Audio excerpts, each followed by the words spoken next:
petite horloge suisse.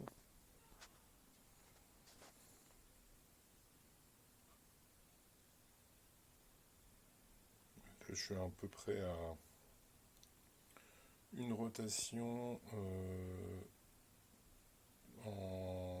complète en 30 minutes, donc ça roule assez vite. Disons que le mouvement est observable à l'œil nu. Ouais, je suis à peu près de la sortie du réducteur.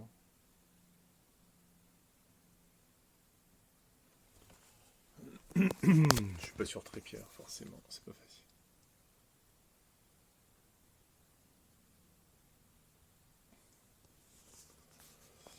Donc ça c'est mon interface ST4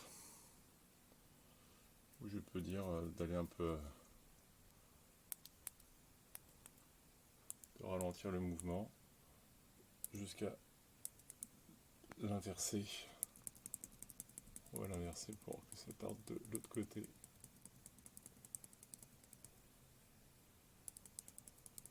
Voilà, je vais essayer d'aller un peu plus vite.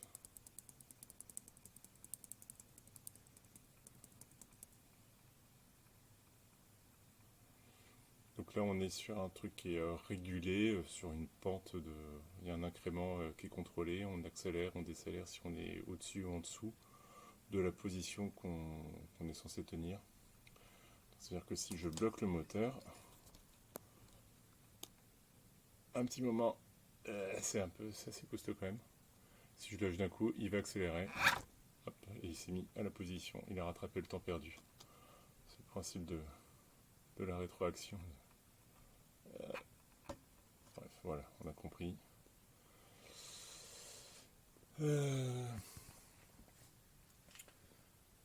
Voilà. Donc là, on voit pas très bien parce que ça scintille sur sur la prise de vue, mais on voit les créneaux de la commande PWM. Donc ça, c'est le driver qui est ici, où on envoie des impulsions à longueur, à largeur d'impulsion variable. Là, j'ai un suivi. Ah non, j'ai juste mis en debug le joystick, donc c'est pas très intéressant. J'ai un petit souci avec le joystick d'ailleurs, mais bon. C'est que là, on doit avoir une valeur comprise entre 0, entre moins 1000 et 1000. Et comme j'y touche pas, là, on devrait avoir une valeur qui serait plutôt de l'ordre de 0 à 0. Mais a priori. Alors, j'avais pas lancé la calibration du truc, mais non, ça marche toujours pas. La documentation en ligne, presque en ligne, enfin, voilà, de l'implémentation du bazar. Les papates, l'affectation des papates sur l'ESP32 qui est ici. Et le Raspberry Pi dans tout ça, pour l'instant, il est toujours pas utilisé. Hein. Donc là, il y a 2 slots de libre pour brancher l'USB qui communiquera après avec le SP32. Ou pas, je sais pas si on le fera en USB ou si on le fera directement en Wi-Fi. Parce que ce truc-là, il est capable de parler en Wi-Fi et puis on peut lui mettre un petit serveur web pour tout supporter. Voilà, voilà. Voilà pour les photos. Enfin, pour la photo de la monture. Donc, ça avance bien quand même, malgré tout. J'ai juste ce petit problème de joystick pour l'instant, c'est pas très grave. Au pire, je pourrais m'en passer. Mais mettre des boutons poussoirs pour positionner la fourche en absolu.